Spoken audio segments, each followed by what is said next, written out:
दोस्तों, आज हम बात करते हैं एक बहुत ही अलग टॉपिक के बारे में। ये टॉपिक सभी की ज़िंदगी में एक बार आना है, लेकिन ये बहुत इम्पॉर्टेंट भी टॉपिक है। रिलेशनशिप के बारे में बात करते हैं हम, मैरिज के रिलेशनशिप के बारे में।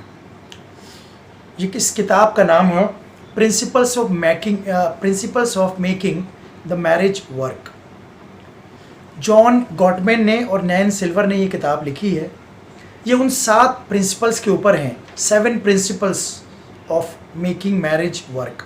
उन 7 प्रिंसिपल्स के बारे में हैं जो आपकी शादी को, आपकी मैरिज को बरकरार रखते हैं और एक अच्छी मैरिज आपके लिए साबित होती है। पहला प्रिंसिपल ये है कि दोनों कपल एक अपना डिटेल लव प्लान के बारे में बात करें। वो आपने एक दूसरे के बारे में जाने कि वो आगे क्या क्या चाहते हैं अपनी मैरिज लाइफ में, फैमिली कब इंक्रीज़ करना चाहते हैं। दोनों की सहमति होना बहुत ज़रूरी है। ये दोनों एग्री करें कि हमें अपनी फैमिली कब बनानी चाहिए, न्यू बॉर्न बेबी की कब प्लानिंग करनी चाहिए। कभी कभी क्या होता है, कभी हस्बैंड के घर वाले उस पर प्रेशर डालते हैं वाइफ के ऊपर। वो शायद अभी शायद बच्चा नहीं चाहती, लेकिन एक उसके घर वालों की मर्ज़ी के आगे उसकी कुछ नहीं चलती। और कभी कभी इसका अपोजिट भी होता है। तो इसीलिए दोनों कपल को एग्री होना चाहिए कि आगे उनका डिटेल लव प्लान क्या है। आगे वो कुछ थोड़ी प्रॉब्लम में है, जॉब में कुछ ऐसी चीज़ें हैं, उसके बाद ही अपनी आगे प्लानिंग करें, क्योंकि इसकी वजह से अक्सर मैरिज में ये प्रॉब्लम्स होती हैं।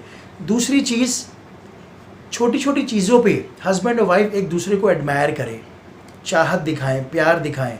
एडमायरेशन का मतलब है एक दूसरे की आप तारीफ़ करें। एप्रिसिएशन बहुत ज़रूरी है।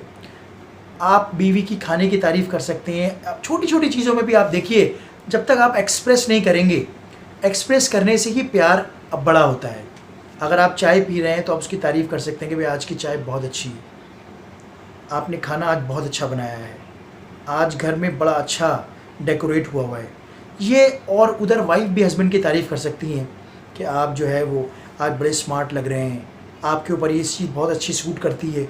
एक्चुअली एक्सप्रेस करने से प्यार बहुत आगे बढ़ता है। तो चाहत और एडमायरेशन दोनों में होना बहुत ज़रूरी है। इससे आपके प्यार में थोड़ा थोड़ा इंक्रीमेंट होता है। और आप देखेंगे कभी कभी क्या होता है, हस्बैंड और वाइफ एक दूसरे से एक्सप्रेस नहीं करते। उस दिल में प्यार होता है, लेकिन वो एक्सप्रेस ना करना उस प्यार को आहिस्ता आहिस्ता ख़त्म कर देता है। तो इसीलिए थोड़ा थोड़ा आप एप्रिसिएशन, ये बहुत ज़रूरी है, ये तारीफ़ करना।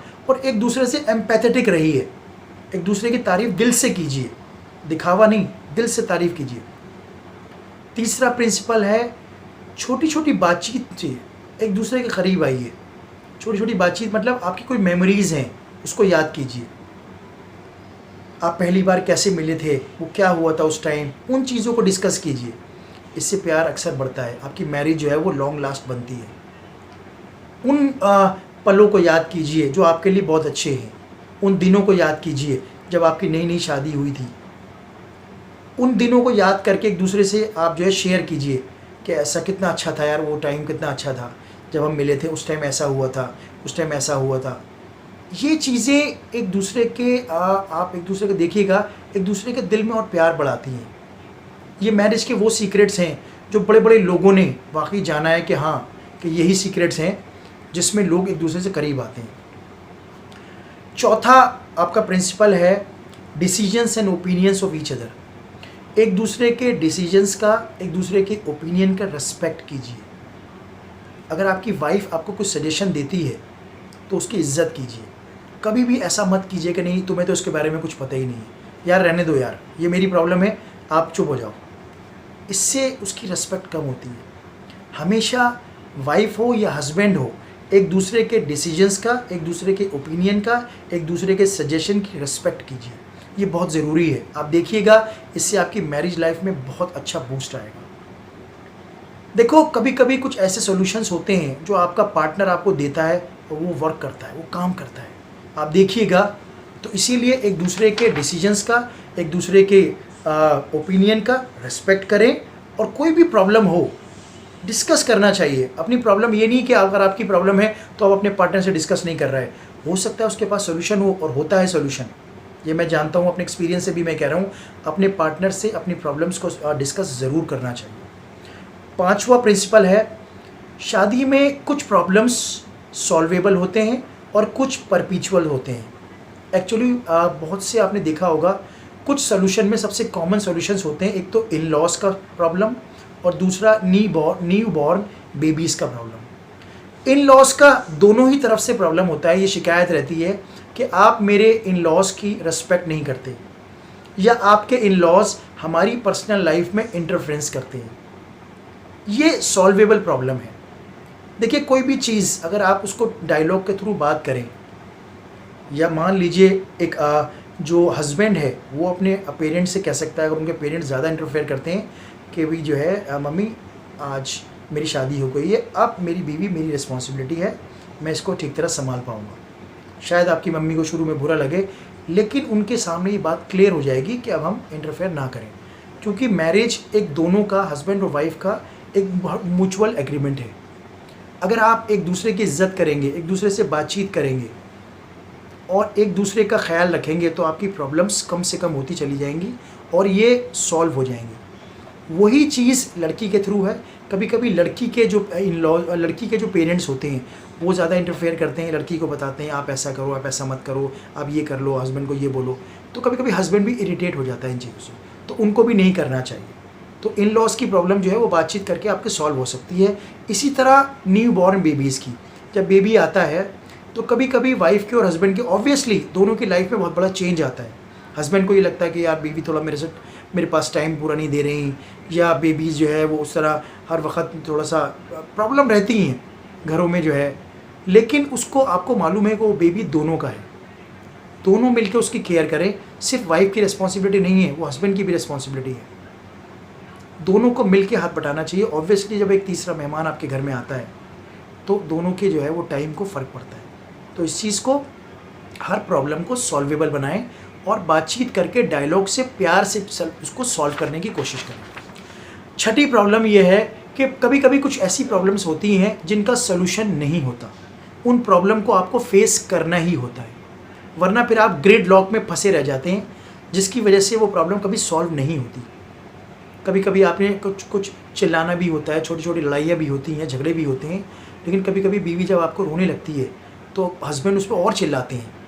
तो हस्बैंड के रोने पर बीवी को बिल्कुल नहीं चिल्लाना चाहिए, उसके अपोजिट हस्बैंड को भी नहीं चिल्लाना चाहिए बीवी के रोने पे। इससे क्या होता है, अक्सर ऐसा लगता है और लड़ाई बढ़ जाती है। लो वॉइस में बात करना चाहिए, उस प्रॉब्लम को फेस करके उसका सोल्यूशन निकालना चाहिए, वरना ये प्रॉब्लम और बड़ी हो सकती है कि आप तो मेरी सुनते ही नहीं। कभी कभी ऐसा होता है, छोटी छोटी चीज़ों पर ऐसा होता है, वाइफ को कुछ कहना होता है और हस्बैंड को ऑफिस के लिए देर हो रही होती है। वो कहते हैं यार तुम छोड़ो, तुम्हारी तो बेकार की बातें रहती हैं, आप ऐसी बातें करते रहते हो, मुझे ऑफिस जाना है, मुझे देर हो रही है। लेकिन इसके बजाय आप ऐसा भी कह सकते हैं कि अभी मुझे ऑफिस की देर हो रही है, शाम को आके इसके बारे में डिटेल में बात करते हैं। तो कुछ इस तरह के सॉल्यूशन होते हैं जो बीवी को पता लगता है कि हाँ आपकी केयर हो रहा है, आप केयर करते हैं, और लो वॉइस में अच्छे माहौल में बात करना चाहिए। और आखिरी जो सॉल्यूशन है, उसका आखिरी जो प्रिंसिपल है वो ये है, दोनों कपल को ये सोचना होगा कि अगर हम एक साथ हैं तभी हम एकजुट हैं, क्योंकि हस्बैंड और वाइफ की दोनों की पर्सनैलिटीज़ अलग अलग होती हैं। एक हस्बैंड अलग पर्सनैलिटी का होता है, वाइफ अलग पर्सनैलिटी की होती है, लेकिन उनको ये मानना होगा कि हम दोनों मिलके ही एक कपल बनते हैं और कपल ही हमारी ताकत है। एक दूसरे में रहना ही हमारी भलाई है। हमेशा एक दूसरे की तारीफ़ करते रहें, क्रिटिसाइज़ ना करें, एक दूसरे को कभी क्रिटिसाइज़ ना करें। अगर आपको किसी की चीज़ पसंद नहीं आती है तो कोई बात नहीं, हर आदमी अलग अलग होता है, लेकिन क्रिटिसाइज़ करने से ऐसा लगता है कि आप उसको नीचा दिखा रहे हैं। डोंट क्रिटिसाइज़ ईच अदर, कभी क्रिटिसाइज़ मत करें, एक दूसरे की रिस्पेक्ट करें, बातचीत करें, तभी आपकी मैरिज लाइफ आगे सक्सेसफुल हो सकती है। यही लॉन्ग लास्टिंग रिलेशनशिप के ये कुछ कीज़ हैं जो आपको ख्याल में रखनी है। उम्मीद है आज का वीडियो आपको पसंद आया होगा। लाइक कीजिएगा, शेयर कीजिएगा। जिन लोगों की शादी हो चुकी है इसको फॉलो करें, जिन लोगों की नहीं हुई है उसको अभी से ध्यान में रख लें, ताकि आपकी शादी होगी तो इन प्रिंसिपल्स को याद रखिएगा। लॉन्ग लास्टिंग मैरिज को बनाए रखने के लिए ये 7 प्रिंसिपल्स बहुत ही ज़्यादा कामगार साबित होंगे और आपके लिए बहुत हेल्पफुल होंगे। तो दोस्तों आज के लिए इतना ही काफ़ी है, आपसे फिर मुलाकात होगी। Thank you very much.